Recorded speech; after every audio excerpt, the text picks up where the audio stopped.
কেউ বলতে পারে এটা একটা ডিপ্লোম্যাটিক ব্যাপার, এটা দিলে 1.5 কোটি ভোটারের ভোট পাওয়া যাবে।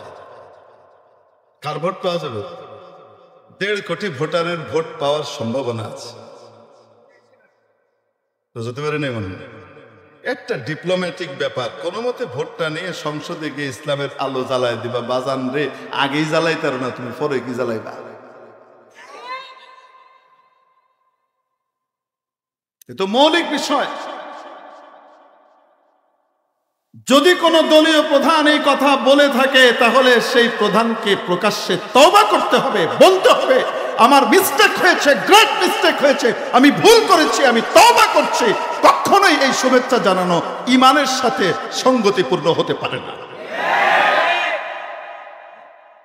জানেন, আপনারা যারা অনেকে নাচছেন না, আমি খুব হতাশ, খুব কষ্ট পেয়েছি আসলে। আমি আপনাদেরকে বলছি, কারণ একটা সকলের সাথে একটা বিপ্লবের পরে মনে হচ্ছিল ইসলাম নামের যে দলগুলো আছে, যেমনই হোক না কেন, কিছু না কিছু দূরত্ব সকলের ভিতরে, টুকটাক পার্থক্য আছে, সকলে মিলে আর যাই হোক না কেন একটা নাস্তিক্যবাদ আর প্রতিষ্ঠা তো হবে না।